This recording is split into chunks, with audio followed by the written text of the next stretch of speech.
What's the favorite sermon that you've ever preached? That's a good question. I remember one that I really enjoyed from a Palm Sunday a while back. And why did I enjoy it? Because it had a great illustration from a New York Times article. That one was kind of fun. um, no, I think my favorite sermons lately. Let me put it this way: have been the ones where I've managed to um, avoid abstraction and speak clearly to uh, particulars, and I can tell that people appreciate it because of the way that they're engaged. So I think maybe I've mentioned before, I really struggle with this. I struggle with not devolving into abstractions. And I'm always trying to be more concrete. And so for instance, yesterday, I mean, I really enjoyed the sermon I preached about confirmation because I was just kind of laying things out in a very concrete way.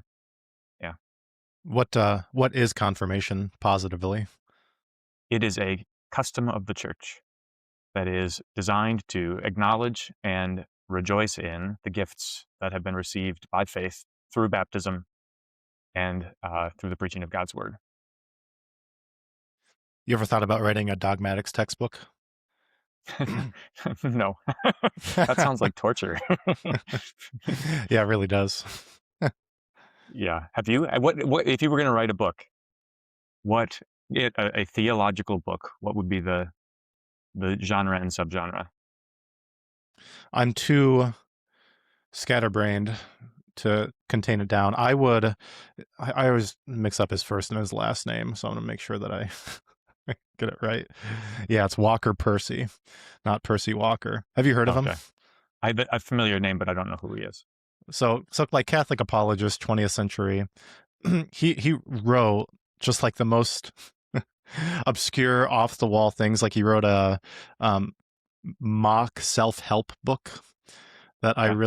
that I really enjoyed and immensely quotable. And you had to like pause and think about it. And I would like to write something like that. So my favorite quote from that book is, um, "Why did why did Moses get so nervous talking in front of his own family, but then he had to be told to take off his sandals when approaching the holy God?" Phew, that's good. It's pretty good, isn't it? I mean, so it really, like what you can do with a pithy quote like that, like it sets up everything. Our like our normative understanding of just approaching God, but Yeah. then also like our fear of public speaking. Like why is that? It's so human. So I would want to Right. write a book like that where I could just say really off the wall things, and nobody would read it but you. This is what I was going to observe. So the problem with pithiness is that uh, if you don't, if a reader doesn't want to do the work, this is why some people honestly struggle with C.S. Lewis, right? And I think one of the reasons why C.S. Lewis still has traction is in part because he's been so praised. But if you picked him up like just out of the blue, without a sense of literature, without a sense of context, without knowing what you were getting, he's really hard to read because he's so pithy. Same thing with Chesterton, of course, right? So that's the hazard. It's almost like if you write really, really well, you're probably going to be read by fewer and fewer people. Which is a shame. So you need witnesses, right? And Yes. this is scriptural, right? It's like I could tell Yeah. you to read the Bible. Well, if I tell you to read the Bible, this is the Ethiopian eunuch. What in the world was he doing reading Isaiah? I don't know. Somebody must have told him it was really good. And so he's like, I'm just gonna stick with this. But I need somebody to tell me what this is all about. Yeah, that's exactly right. And that's a great way of thinking about what the Bible requires of the reader. First of all, it's not intuitive that you would just pick it up and read it. And second of all, it requires certain humility, recognizing, well, this is true of Matthew 5. I was thinking about this as I was preparing today. I was thinking about how misused Jesus is. And if you come at him unprepared to do the work of actually trying to understand what he's saying on his own terms, you will end up very far away from Jesus. That because it needs to be interpreted for you, right? It does need to be interpreted. Yeah, and these are very pithy sayings. Exactly. That's exactly right. Yeah. Is it where is it in Matthew? Is it Matthew 10, where Jesus talks about scribes bringing out. Oh, it might be chapter 13. I think it's at the end of the parables, where he talks about Yeah. scribes bringing out the treasures of the Old and New, right? So Old Yeah. and New Testaments. But this is like this is what the gospel writers are doing: is they're taking the words of Jesus and arranging them in a fashion, which is understandable for us. But then, of course, it needs to be taken from modern day preachers and then again regurgitated for our hearers. Yeah. That's now the second time this in the last 5 minutes that you made me think of David's scare, because of course that's the passage that makes him think that Matthew is revealing his authorship of Matthew, because there's some Greek word that sounds like Matthew. But the first time you made me think of David Scare was when you said scatterbrained, because I was going to say it hasn't stopped David Scare from writing dogmatics texts. The fact that and it's actually, I mean, it's a part of his brilliance, right? Yeah, that's true. Yeah, I part of it is with writing like a PhD dissertation is you have to be creative, right? You have to write something new. Yeah. And so how many false things have been written because somebody forced them to write something new? Yeah. That's true. Yeah. Um, but then also it's like if you're going to write, is it necessary for us to write a new dogmatics textbook at this stage? Because so we tried, right? When did that CPH one come out? Was it 10? Was it like 10 years ago now already? That CPH one. I don't know which one Yeah, that they. is. Oh yeah, they. It was a 2 volume set. They're trying to like update Pieper's dogmatics, Okay. presumably, I think, and they got a whole bunch of authors to contribute articles. Okay. And it kind of fell flat from what I understand. I didn't read it. I didn't even know it existed. All I know is the Confessional Lutheran Dogmatics series, which is ongoing. That's still being produced. Yeah, and that's very good. One of the things with it though is if you're going to have various authors, the quality of the volumes are going to differ as well. So this is interesting because I'm thinking about the pros and cons of diverse authorship. So on the one hand, if somebody undertakes to write an entire dogmatics all on their own, the reason why somebody would not want to do that is because you're opening yourself up to extreme scrutiny because you're extending yourself really, really far, right? Like you're trying to do something monumental, but there's a lot of value in that because there's a lot of value in somebody being willing to do that because they put themselves out there as subject to criticism, and we learn a lot by being critical of somebody's way of thinking Hmm. of how they frame things. And so it's like a sacrifice. Here, I'm gonna attempt to frame this thing, and I'm gonna sacrifice myself essentially in the process. Right? By having multiple authors, you lose the cohesion, and you don't like, especially if they're article length. Writing. And there's a Confession of Lutheran Dogmatic series is better because they're monographs. But if it's just article length, I mean, you don't have a chance to get to know how the guy thinks, right? Yeah, precisely. I've really appreciated other people's writing the more I've done writing, and like when you receive criticism, and when people will say like, "Well, that was stupid," you kind of brush it off because you go, "Well, I mean, okay, what have you written?" I mean, that's right. At least I'm trying, right? Yeah, Yeah, yeah, precisely. Yeah. So yeah, whenever we critique something, it needs to be done, and it yes, helps us, but obviously with a little bit of humility at the same time. yeah. Well, this goes back to Moses, right? You can't be afraid to speak in front of other people, and this gets to my predilection for abstraction. And it basically boils down to it's a frightful thing to say concrete things that can't be that can't be explained away because of ambiguity, right? That's the glory of an abstraction. Like it's like, well, that's not what I meant. But when you say things concretely, it's like, well, why'd you say it that way? Yeah, so it goes from being the Rorschach test to being a concrete prescription, which you have to take. Yes, that's right. And you can see this. I mean, and this is an interesting reflection for me. This like part of the reason, part of how I know I'm being concrete is because I can see it in people's faces. I can see that it's doing something to them, and it's not just them hearing what they want to hear, right? Is It's okay to be abstract at some points, right? So like Jesus is poetic, and poetry is kind of abstract in a sense within certain parameters. Well, what does he say? I mean, uh, you need to have some context, um, and also it serves the purpose of, okay, so if Jesus is saying something that opens the door for you to hear what you want to hear, This is like the parable of the sower, right? When Jesus explains to his disciples why he speaks in parables, it's precisely so that hearing they may not hear, right? So it does serve that purpose. Um, uh, it brings judgment on the one who hears what they want to hear, right? Hmm. Sure. Yeah, good. Interesting. Okay. We could talk about the Sermon on the Mount for the next year probably. But we're gonna tackle 1/3 of it today. Yes. What do you think is? I mean, so the Beatitudes get a lot of focus, get a lot of attention. Lay aside the Beatitudes for a moment, unless you really want to dive into them. But of the Well, remainder of chapter 5, go ahead.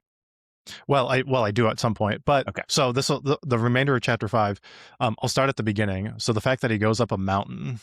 Yeah. I think we have a little bit of typology to work through, and everybody always goes to Sinai.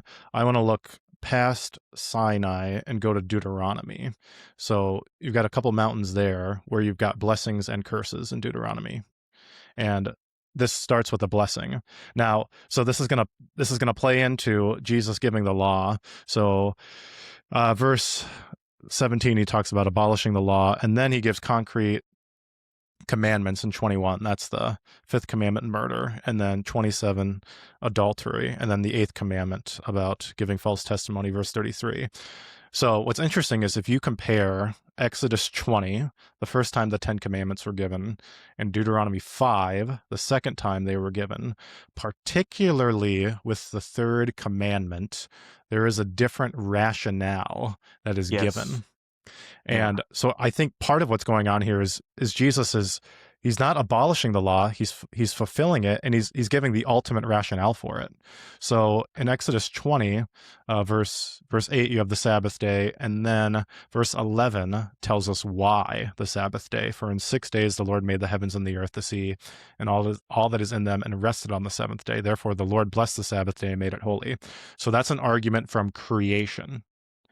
Then, if you fast forward to Deuteronomy 5, the rationale for the third commandment is given in verse 15. You shall remember that you were a slave in the land of Egypt, and the Lord your God brought you out from there with a mighty hand and an outstretched arm. Therefore, the Lord your God commanded you to keep the Sabbath day. So that's an argument from redemption. Yes. And so you're saying then that when Jesus comes to fulfill the law, he provides yet another rationale, or a tie back to the redemption rationale. Yeah. I think it's both because he uses both, right? Particularly for marriage. Yeah. And this comes out explicitly. Is it Matthew 18, or is it 19, where he gives the divorce teaching comes up again, and Okay. he says, from the beginning it was not so. So he does appeal to creation, but he's got the whole swath of all the law and the prophets in mind. So not just creation, not just the deliverance from Egypt, but the entire Old Testament he's bringing in. Yeah. Um, this is good because what's the word? Deontological versus utilitarian. God's law is not just pragmatic. It's not just it's not contextual, right? There are applications of God's law that take the context into consideration, but the law is not contextual. The law is deontological. That is, it is valuable for its own sake, right? Mm-hmm. Is that the right use of that term? That's the contrast between utilitarian values and deontological values, right? So, and one of the things that contrast between Exodus 20 and Deuteronomy 5 underscores is that, um, of course, you have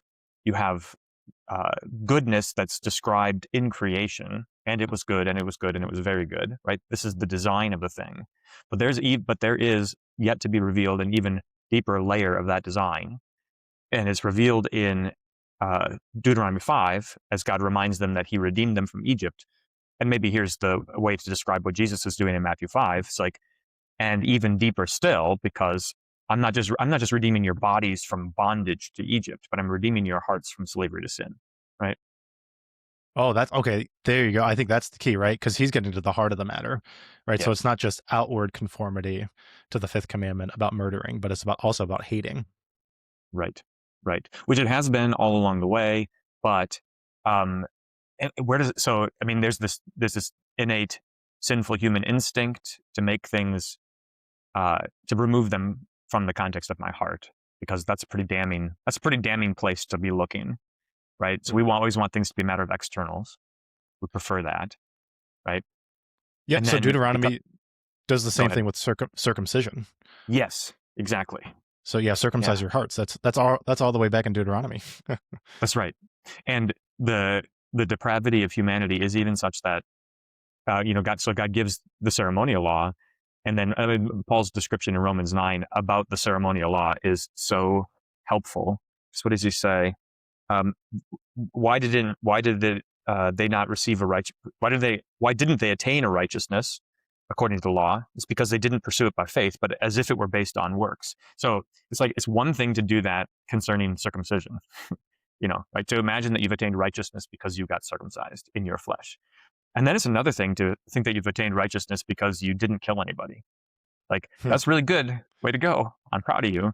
But Jesus is like, still deeper is your heart, which is where faith resides and love resides, right? That's good. So you just said like it's not enough to not do something. Yes. Yes, right, right.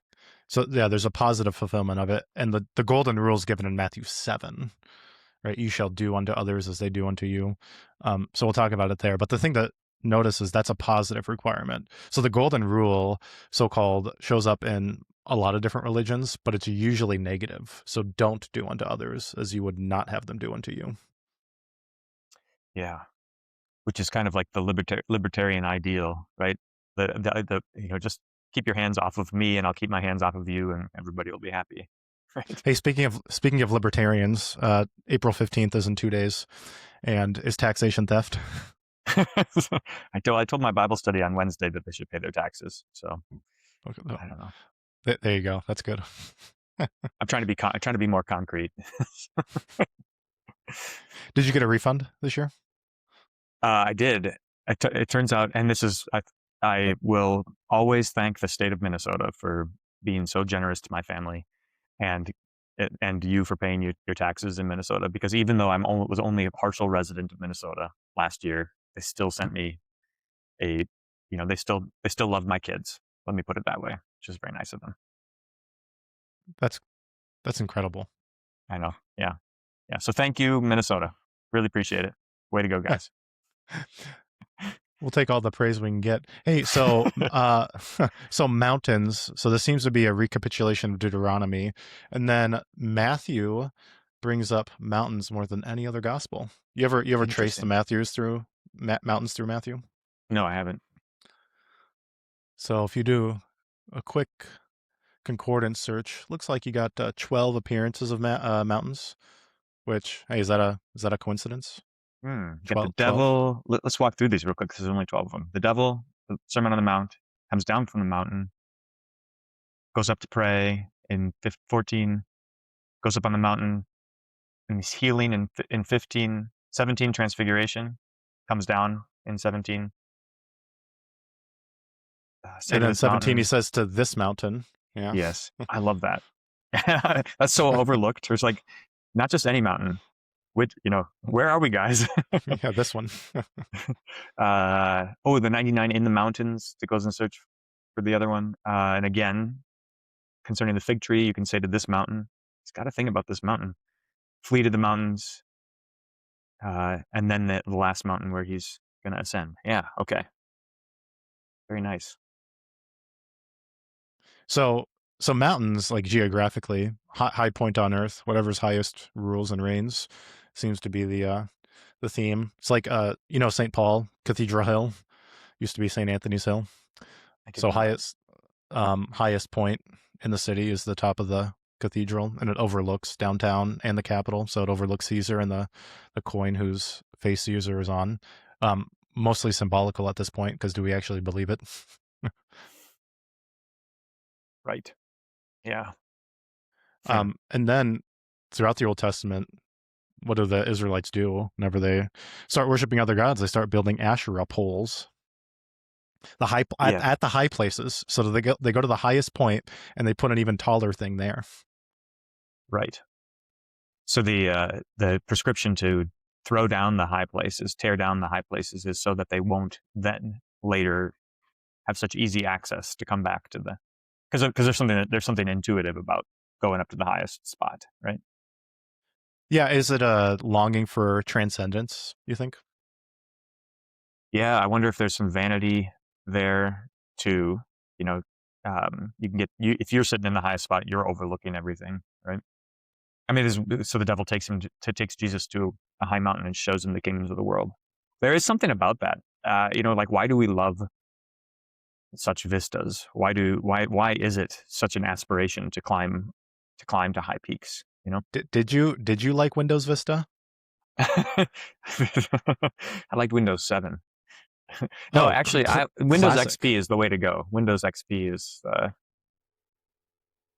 Well, was that yeah. was classic. Are you alarmed? You go to a store and they're still using XP for their point of sale. No, no, I think it's a matter of principle, and it's good for them. You remember upgrading to like Service Pack 3? You're like 13 years old and you're like, I don't know what I'm doing, but to get this Zune software to work, I gotta upgrade to Service Pack 2 Yeah, or 3. But then when I get the Zune software, it automatically comes with an aesthetic where I can turn my tool ball orange and black. So that's pretty cool. So I'm gonna do it. I don't know what Zune software is. You don't know what the Microsoft Zune is? No, Are you are you kidding me? Dude, no, this I'm was not kidding. this is my childhood. This is Microsoft's rival to the Oh, the iPod. MP3 player. Okay, okay, okay. I do It remember that. it was a product fail Yeah, spectacularly, but we should we're never going to get to it, so let's just do it now, a postmortem on it. They got so many things right. They were just ahead of their time. So you could share music with other people, and this is what they called it. You could squirt a song to ooh, another person's ooh, Zune. ooh. And so you could share it that way, and they would get 3 plays of it for free. And then they had an all-you-could-eat. It was essentially a streaming service, but you had to download the song. But it was like $10 or $15 a month, and you could download all the songs you wanted, put them on your Zune. Well, that's a precursor to the modern streaming era. They were Yeah, just ahead of their time. And so I was big on the Zune forums back in the day, and people would make games for the Zunes. And there was a Pokemon game in development that never finalized. But man, you're this is making me great. relive 8th grade all over again. Well, it's funny because I'm just enough older than you that for me, uh, at the time, it was uh, an MP3 player that I'm trying to remember the name of it, but it had, I mean, we had CDs, but I had a CD writer, of course, in my computer. And so the innovation was that I could write MP3s to the CD instead of just writing it as an audio disc. And so it wasn't just an hour of music, but I could fit however many megabytes you could fit on a CD. And so I had, you know, my MP3 CD player. That's what it was. MP3 CD player. I spent a lot of money on that thing. Listened to a lot The of U2 and Coldplay. Oh my gosh. Uh, I have a strong dislike for you too. Well, I can't help who I am. So That's fair. The audio files are really freaking out right now because MP3 is just a compression. I know. So did you not realize all the quality you were losing? Well, I very much regret that I don't have any vinyl anymore. I used to have quite a bit of vinyl, and I don't have any. So that's sad. Good time to start. Although, dude, it's like $30 for an album. Oh yeah, yeah. I mean, it depends. It seems so arbitrary, the cost. What I really enjoy though is the physical packaging. So if they include something special. So there's one record I have that came with a flattened penny. That was cool. Oh, that is cool. Yeah. Yeah. Okay. So we talked about Vistas, and then we got to Windows XP, and then Zune, and hey, Matthew 5. Look at that. Okay. So the appeal, go up in a high place. Good. So Jesus goes on a mountain though, not to set up an Asherah pole, but to teach. Right. And Like because he Moses. is the connecting between heaven and earth. Yeah. And this is explicit in John 1. Now, you've said repeatedly we're not allowed to go to the Gospel of John, so I won't ever go there again. Yeah. This is even a stretch that you mentioned his name. Yeah. So, can we talk about the Beatitudes real quick? Because Okay. the structure is just striking, and part of this is like we always try to figure out the Beatitudes like they're a puzzle, but you can't really solve poetry. It's more meant to be like appreciated. So, and I've preached on this, so you might have heard this before, but the structure is 4, 4, and one final coda. So you have 8 Beatitudes that are all in the third person. And if you split them up into halves, so the first 4 verses 3 to 6, 36 words in Greek. The second 4 verses 7 through 10, also 36 words in Greek. So there's a clear parallelism going on there. And then the final coda, where the pronoun switches to you, verse 11, there are 35 words. And when you get that kind of parallelism, it's intentional. You can't just overlook it. So then the work becomes, okay, why? So what is the variation? Because when you get parallels, the question is often what's varying, right? So easy to see the distinction in the pronoun between the first 8 and then the last one. But what's the distinction between the first set of 4 and the second set of 4? So in the first set of 4, in the Greek, you have alliteration with the letter P. Would you like me to No, read those words to you? no. But No? why does it matter? What's What's the distinct in terms of the content? Is there anything distinct in terms of the content? yeah, there does seem to be a clear progression Hmm. going on here. So it seems that this is rough because it doesn't work out perfectly, but the first 4 seem to be internal virtues. Now this bleeds into merciful and the pure in heart, but when you get to the second half is peacemakers and persecuted for righteousness, then it is clearly going external. And then with verse 11, the final coda, that's all about externally what's happening to you. Okay. So merciful though. Okay, I can see this. So merciful is, I mean, mercy is directed towards other people, right? What is purity of heart? What does that mean? So I mean, it means not ascribing evil motives to somebody else, right? It's some kind of innocence towards other people. Could that be it? I'm just thinking about how it could be external. Oh, sure. Well, if it's going to fit my thesis, we'll take it. The katharoi tekardia, those who are clean-hearted, those who are clean Oh, in regard of their heart. clean. That that's a that's a ritual word, isn't it? Doesn't have to It do with is. Levitical. Uh, Yeah. so so it's not just outward purity, but it's also inward, but it's expressed outwardly where you're allowed to go. Yeah. Okay. Whereas the first set of 4, you've got poverty in your spirit, sorrow, thinking little of yourself, and and an appetite for righteousness. Yeah. Okay. And what's fun to do is to tease all these out with what Old Testament characters played these out. So there, it's obvious that Moses is meek, right? Meekest The man there ever meekest. was. Um, I'm trying to think whether these terms are used in whether any of these other terms are used to describe people. Joseph's got to be one of them, right? Is he pure-hearted? I think so. I mean, David, certainly. Would you say that he hungered and thirsted for righteousness? That sounds good. I think so. Yeah, And my particularly, soul longs for the Lord. Is that? But that's and not David. That's the sons of Korah, I that sounds good think. too. And he physically hungers, and so what does he eat? He eats the bread of presence, which is a special bread. That's true. Yeah. Let me just look here. Hungers. Um, Interesting. It would be great if we had a psalm that was on point. But anyways, yes, you're right. That's good. So Solomon, he's the Prince of Peace, peacemaker, Good. and Um, there's lots of persecution, particularly post exile, right? Ezra, Nehemiah. yeah. Who's merciful? David de Saul, clearly. Yeah, that's the first thing that came to mind. Not very many other examples of of mercy, right? You get those who mourn. So you get these women like Hannah, right? And Gideon is merciful to the Ephraimites. Okay. And yeah, you're right. Yeah, Hannah. I don't know if it's formulaic, but maybe there is a progression of walking through the Old Testament itself through these attributes as well. You would expect these things to be illustrated, right? Because they're, again, back to the full circle, it's like these are not abstractions; they are concrete things. They're discernible, right? So you'd expect to be able to observe them, right? Mm-hmm. Yeah. Now, I don't want to take this too far, but so clearly these have to be Christ illustrates these the best. So they're clearly Christological.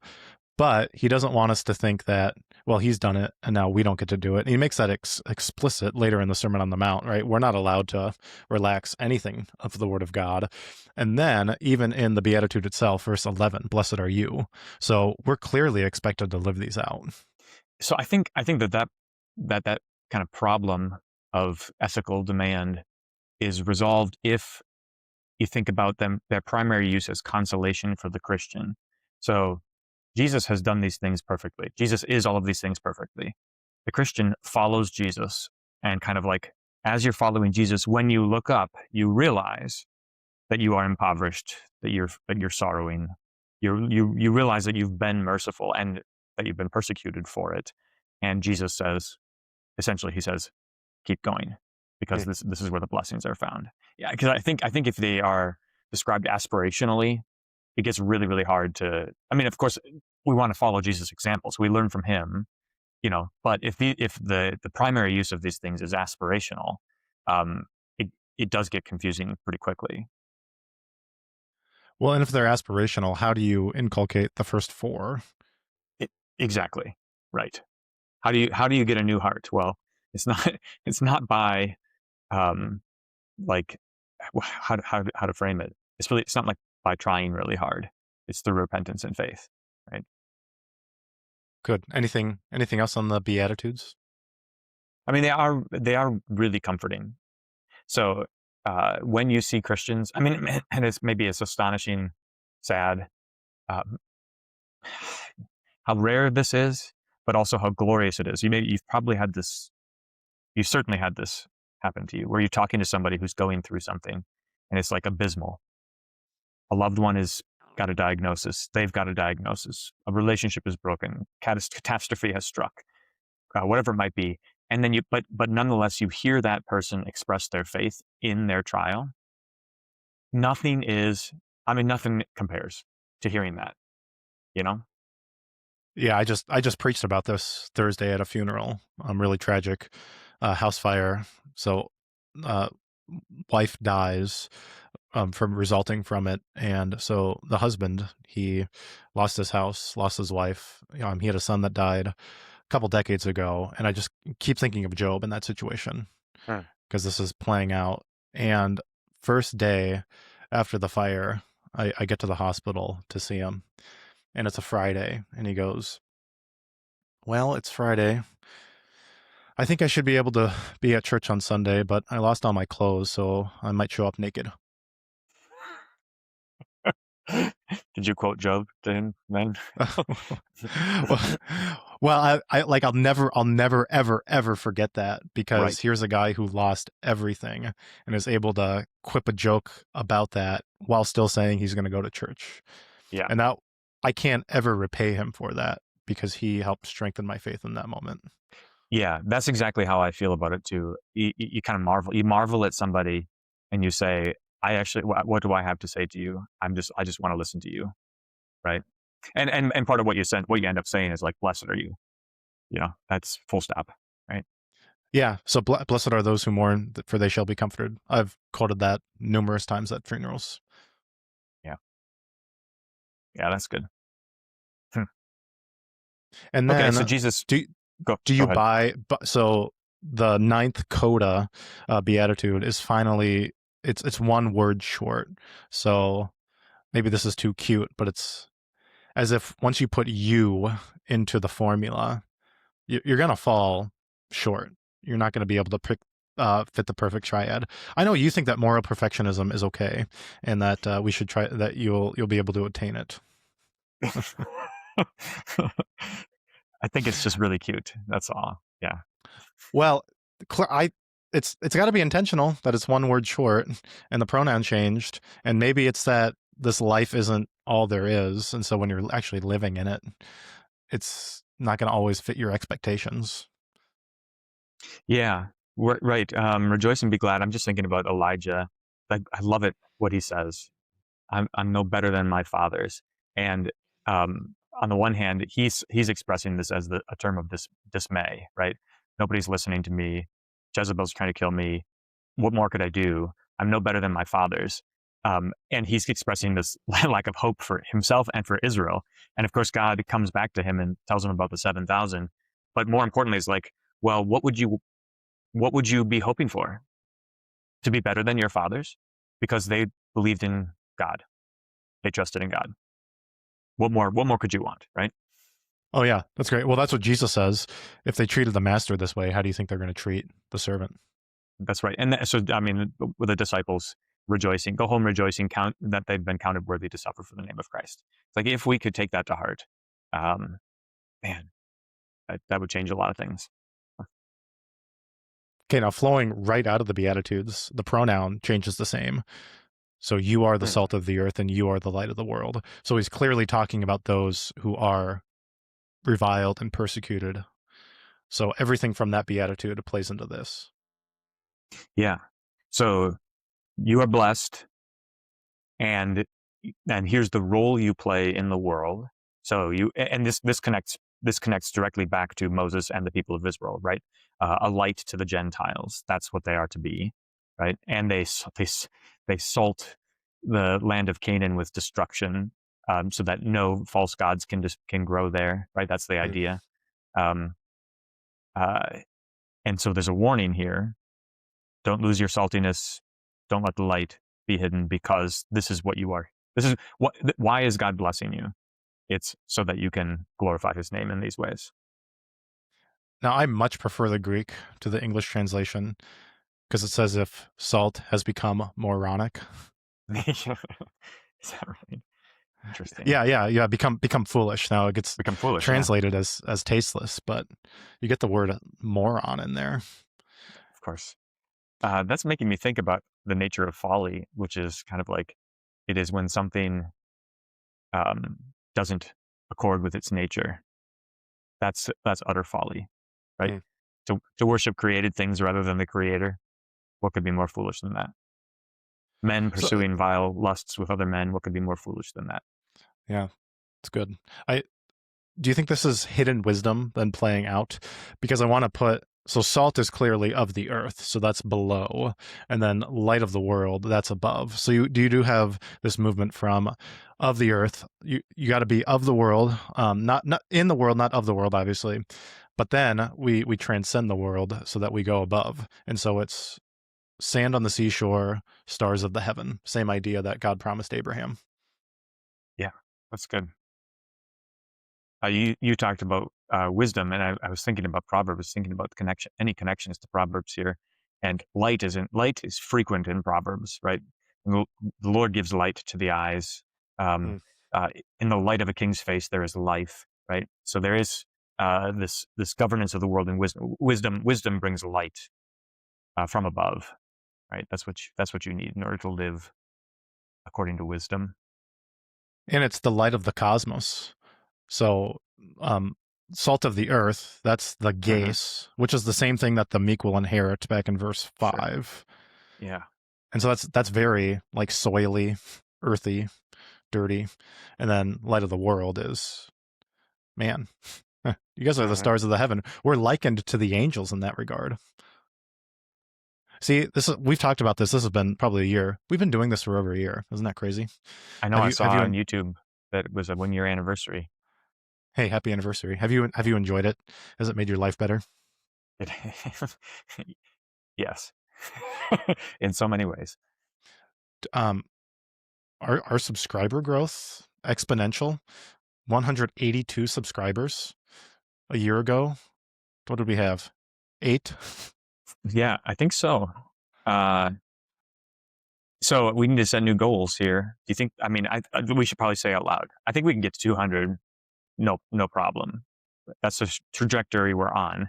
We can get to 200. Um, what? Could we, folks? Could you help us get to 200?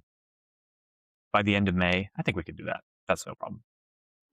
I want to get to 500 by the end of the year. Yeah. 200 by the end of May, 500 by the end of 2026. Let's go. Share, like, forward. I mean, you guys know how to do these things. The easiest way, we're just going to get high profile guests on and collaborate with them. It's a cheat code, but I don't mind. Not at all. So, Tucker Carlson, Pints with Aquinas, Joe Speaking of Rogan, which, let's collaborate. Yeah. I was listening to Matt Fradd interviewing, Trent Horn. So I don't Council of Trent. I don't really know these guys. I don't listen to very much, but I do occasionally dabble. And Trent Horn was responding to atheist objections. And I wanted to talk about one of them with you because it's really interesting. I was sharing it with my kids. The objection was basically nobody really believes in God because anybody who says that they believe in God is subjecting the definition of God to their own reason. Therefore, they are making themselves God. They are deciding. They're making a decision as to whether or not they believe in God, and that ergo they make themselves to be God, which is kind of interesting. It's an interesting objection. Trent Horn, his reply to it was kind of a classic Roman Catholic reply, and that is to say that in fact what you are deciding, you are making a decision, but you are subjecting your own decision to standards that are outside of you. Therefore, it's not making yourself God. It's interesting because the Lutheran answer is, no, you're not deciding. God is the one who makes you believe in God, which is really interesting to me because the atheist objection is an objection based on the common misunderstanding of the human will that many Christians have. That ultimately you're the one who's deciding whether or not you believe in God, and the Catholics don't have a good response to that. I thought we stopped talking about Erasmus 8 months ago, but here we are. I know. I see. I didn't frame it as Erasmus, but I knew that you were going to pick up what I was laying down. It does seem to come back to that. That's one of the key philosophical challenges. So it needs to get addressed, obviously. That's right. Yeah, and it is a legitimate atheistic objection to say, look, I mean, aren't you? If you're deciding by what standard, right? Where'd you come up with that standard, right? That's a fair objection. It's making me think about Anselm's ontological argument for the existence of God, which gets frequently debated. So are you familiar? Yeah. And it's kind of a heady thing because how does it go? That which is the that highest greater conceived. Than which, yeah. Nothing can be conceived. That greater than which nothing can be conceived must be God. Right. And since there's something there, I think there's something there, but it has to be teased out. Now Aquinas does not like Anselm's ontological argument for it, but we don't have to deal with these things because we're not Catholic, so we can be like, well, take it or leave it. Yes. Yeah. Interesting. Well, anyways, sorry, that was a digression, but high profile guests, Trent Horn, Matt Fradd, come on, let's do it. Heath Curtis. All right, so verse 17. Unless you got some more about salt and light. This is some really high anthropology. This is why I can't stand the idea of low anthropology. Look at what Jesus has given us to do. Let your light shine before others, so that they may see your good works.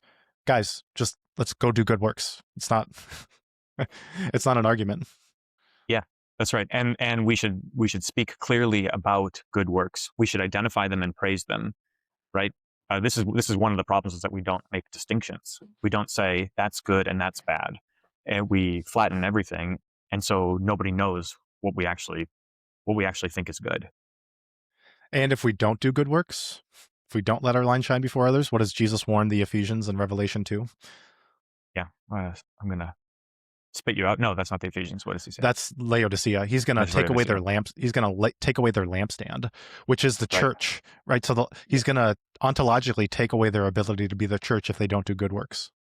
Yeah, I think about how fun it is. Fun is the wrong word. How helpful it is to frame all of these things in terms of gifts that God gives. So take baptism, for instance. He gives you baptism, and it's meant to be used. It's meant to be utilized. He gives you the church.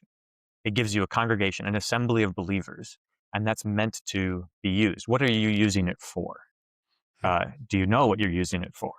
Are you using it just for self-gratification? Are you using it to play act? Like these are very common fates of churches. Are you using it to like be a civic organization, a social club? What are you using it for? Are you using it to be a light, right? And then if that's what you're gonna use it for, which is what Christ prescribes it to be, how do you make that light shine clearly? Well, of course you gather around word and sacrament, right? And you love each other the way Christ has loved you, and you show mercy to your neighbors, you care about their souls, right? All of these things. So Matthew 25 is the perfect. So you get a couple parables about this. The parable of virgins, the oil keeps the light burning, but then you get the sheep and the goats, where you get clear ethical commandments to care for the needy. That's right. That's another great one. So Christ gives you the needy. What are you gonna do with them? What are you gonna use them for? Right? Hmm. That's a. How are you going to use the needy, David? To glorify God, right? Oh, that's the goal. good, You know? good. All right, what's the distinction between abolish and fulfill? Verse 17. So abolish means no longer applies, right? No longer renders judgment. And Christ has come to fulfill it. That means to both. I think it means two things. I don't know which one he means here, but it could mean at least these two things. One is that he's come to express its fullest sense, as well as to do it, to keep it, right? Yeah, sort of a recapitulation of the entire law. He lives it out. That's fulfillment. I think this is really the most important verse for our intra-Lutheran arguments. Yeah.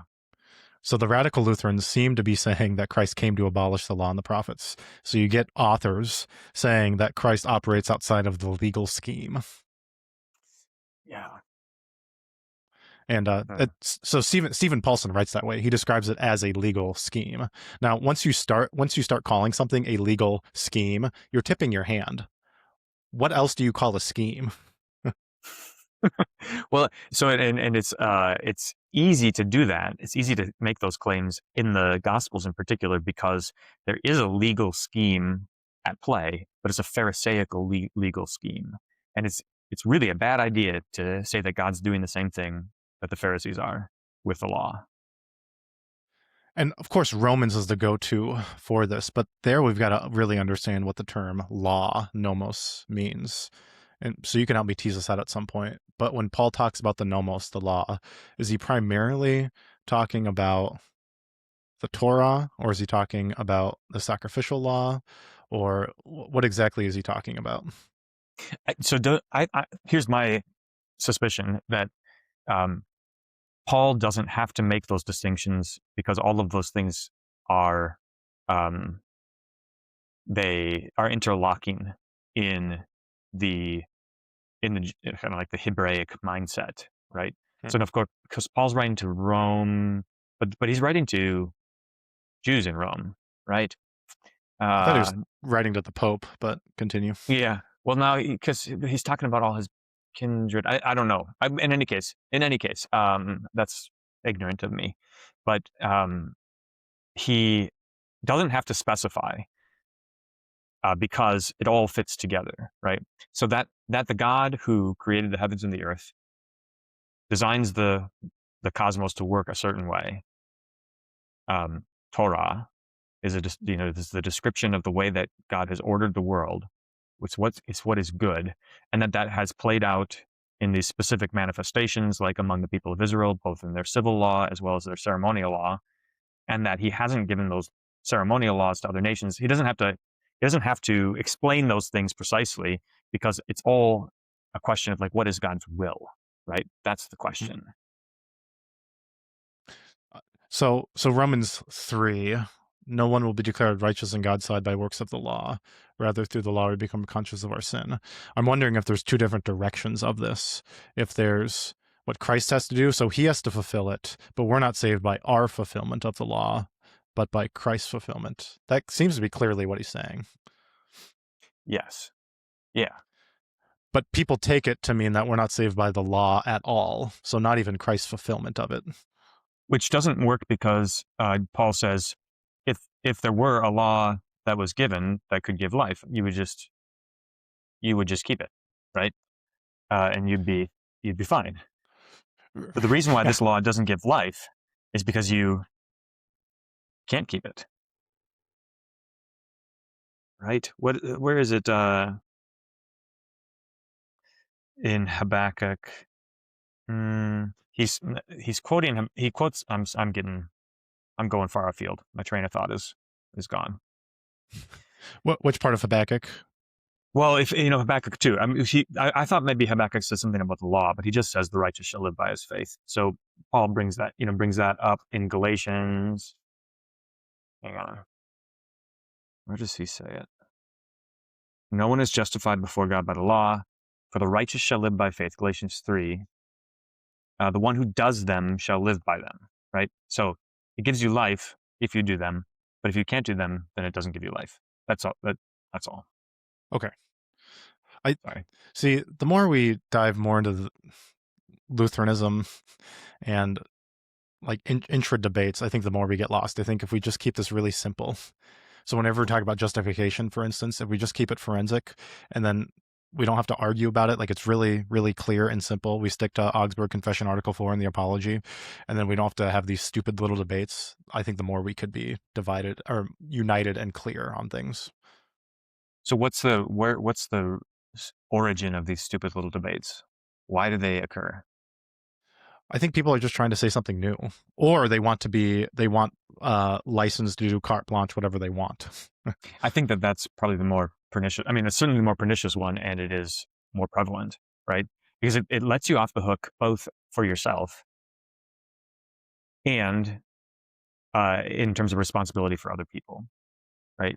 So you don't have to you don't have to speak God's word of judgment about other people's sins because look, the law has been abolished, right?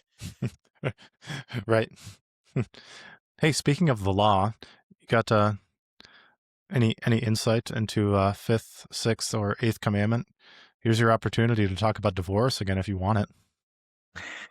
Well, so the major thing that stands out to me is not losing the sense of what Jesus is getting at here. So take lust, for instance. Here's the common train of thought, and again, is the justification for license. Jesus says that every man who looks at another woman lustfully commits adultery within her heart. Ergo, every man is an adulterer. And in fact, if you're honest, you would observe that you cannot help but become an adulterer because your eye is drawn contrary to your will. So therefore, since we're all lusting all the time, we're all adulterers, and the actual crime of adultery is no different. And so if you're gonna undertake to discipline adultery, what are you gonna do? Discipline everybody who lusts, right? So that's the train of thought, and the response to that very simply is, well, if somebody is lusting with impunity, if they say, I know that it's sinful and I'm going to keep on doing it, then of course you discipline them, right? Because the question is a question of repentance, right?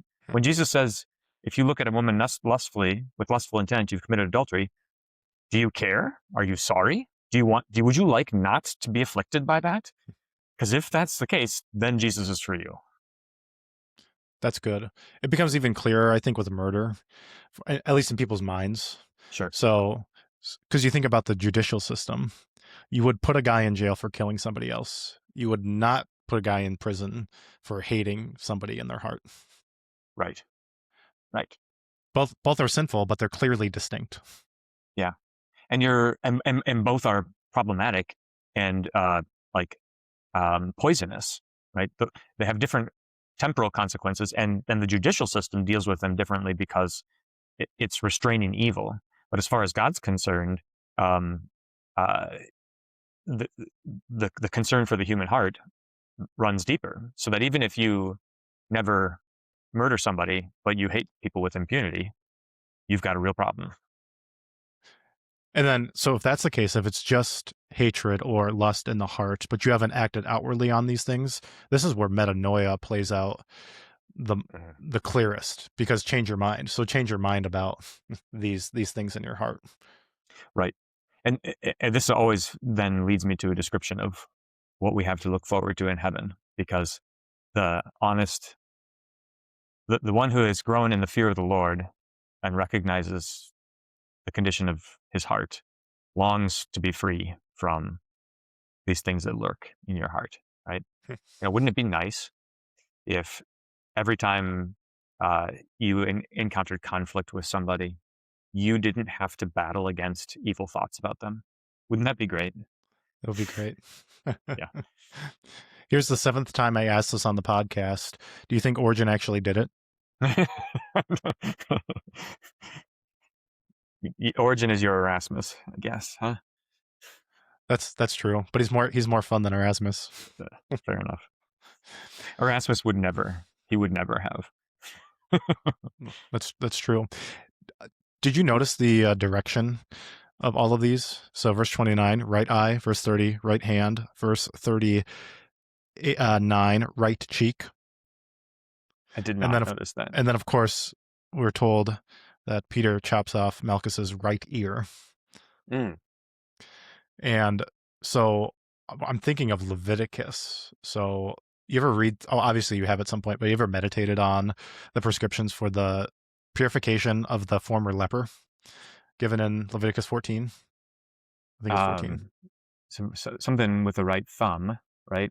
Uh, Yeah, so you have all these sacrifices. You have the scarlet thread, which that's another yeah. thread to pull through. The cedar wood, the hyssop, Mm-hmm. which is great. And then you have all these sacrifices, and then the priest takes his right thumb and he dips it in the blood, and he puts it on the right ear, the right thumb, right, and then the big toe, and it's like the entire body. So I can't help but think of this. It's we need blood to cover. And the right side is the dominant side, right? Jesus is at the right hand of the Father. Yeah. Poor lefties. Hey, That's speaking another of thing to lefties, look forward into in heaven. I just Everybody will got. be right-handed. Speaking of lefties, I just got a great message. You know who's going to join us for Matthew chapter 7? No. Who? Bruce Timm. Nice. Excellent. A He's lefty and a left-handed. Canadian, right? That's right. A left-handed communist doesn't get any better than that. We love all people here on the CloudCast, even people who illustrate Batman comics with their left hand. Don't look So up Bruce Timm on the internet. no, for multiple reasons. You don't want to hear his preaching, and you don't want to see the comics that he's drawn. Poor Bruce. Look at this. We're breaking the eighth commandment here. Bruce didn't draw those comics. Our Bruce did not draw those comics. I'm not swearing falsely. Okay. I'm not taking an oath at all. Okay, well, so you want to talk about oaths real quick? Sure. Jesus seems to take an oath in 26 verse 64, where who is this? This is the high priest who says, "I adjure you by the living God." Right? Are you the Christ? I'm gonna get the wording right here. Yes, verse 63, high priest, I adjure you by the living God, tell us if you are the Christ, the Son of God. Verse 64, Jesus said to him, you have said so, but I tell you, from now on you will see the Son of Man seated at the right hand of power and coming on the clouds of heaven. That seems to be taking an oath. So, first of all, is it? I don't think so. Just because he answers the adjuration to an oath doesn't mean that he's actually taking the oath. Because here's the way I would describe it. So I borrowed this from R.C. Sproul in his expository commentary on Matthew. It's nice. It's really nice stuff. I like Sproul. Yeah, he says what Jesus is getting at here is that your word should be good. The word of Christians should be good without an oath. So if you have to resort to oath taking in order to assert the truth of what you're saying, then you've got a problem. So your word should be good as a Christian.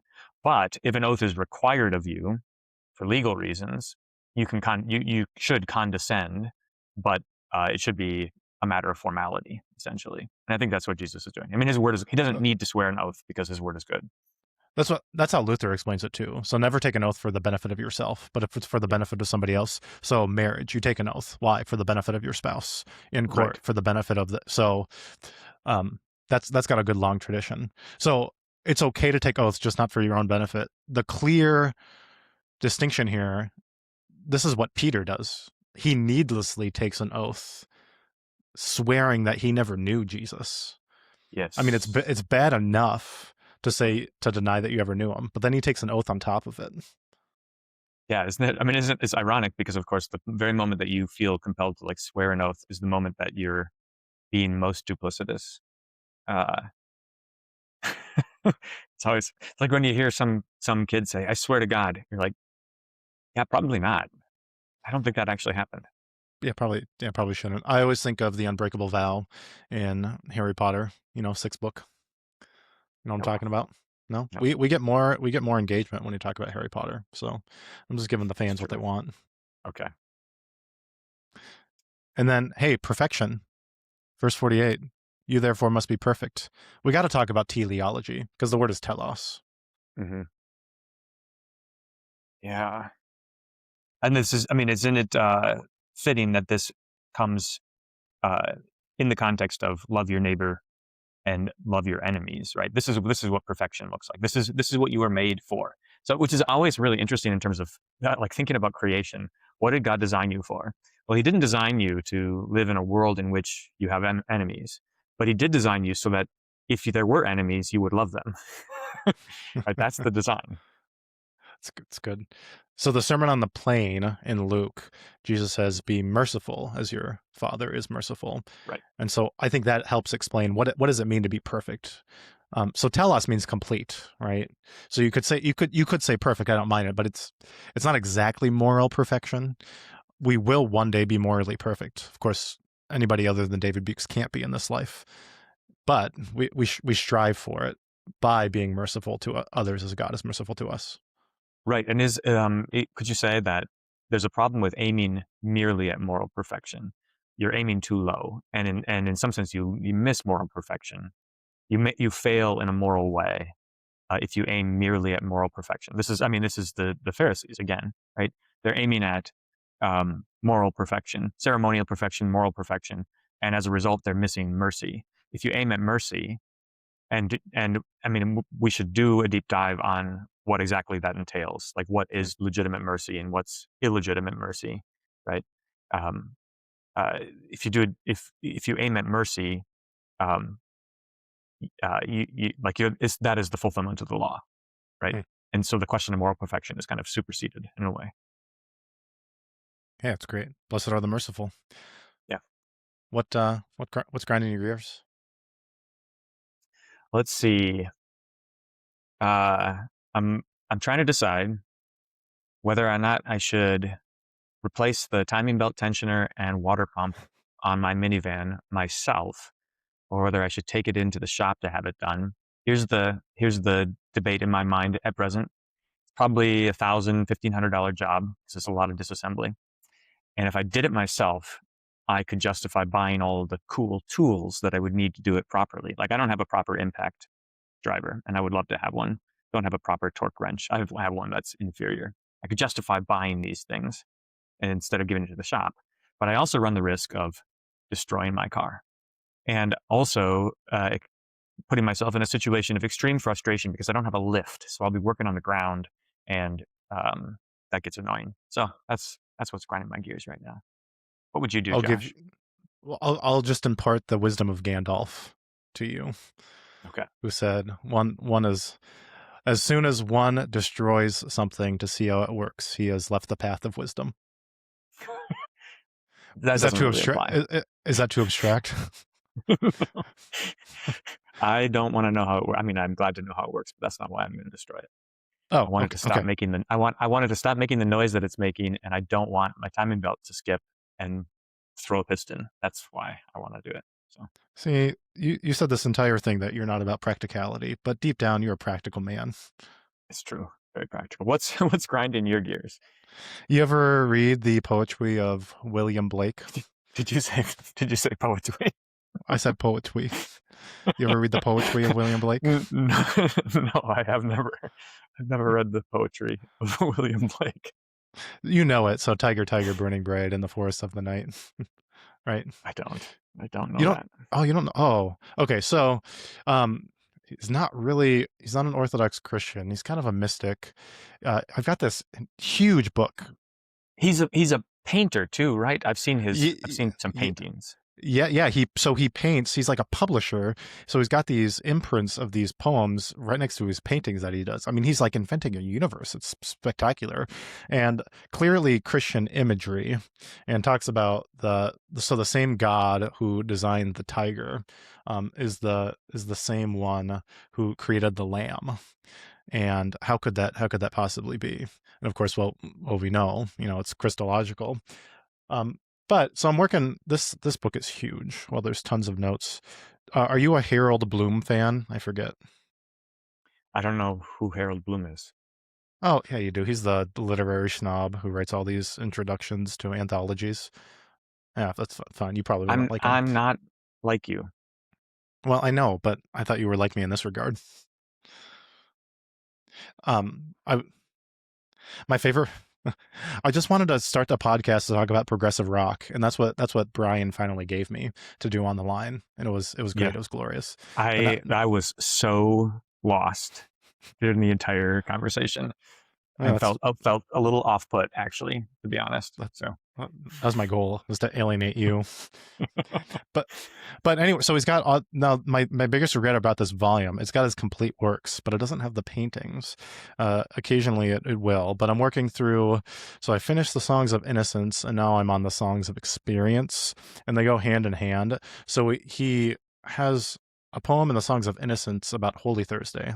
That's its title, and apparently in England at the time, there would be a choir of boys who would sing a song, and he paints it really from innocently.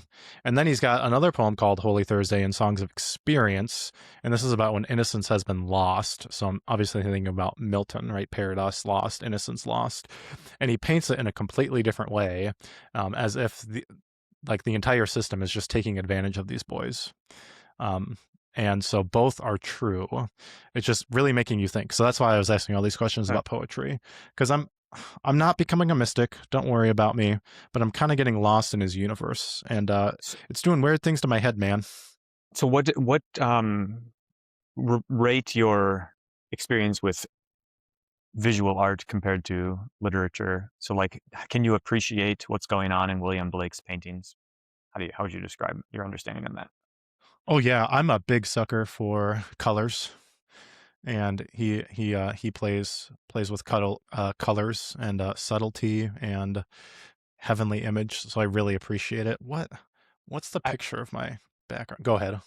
see. The one that I think I see probably most often is his parable of the wise and the foolish virgins. It comes up when I look for artwork on that lesson. I'm regularly looking for paintings, new paintings on subjects, and this one comes up frequently. And it doesn't have a lot of color in it. There's a little bit of color. There's two of the dresses are blue, but the rest of it is grayscale. And I'm asking you because I see these things and I have an impression of them. I see a piece of art like this and I have an impression of them, but I know that there's far more going on than I can grasp. And so I would love to know. I'd love to have somebody explain to me what I'm looking at. Yeah, I'm not an art guy. I'm just a simple guy, and I look at it, and my impression is, oh, that looks cool. Okay, that'd be kind of fun to get an art guy on here. What Tell us would it? something. Well, we should try it and then we can evaluate whether or not it was fun. Okay, that I'm down for that. Okay. All right. Cool. Sweet. Hey, It's been see fun. you later. Yeah. See ya.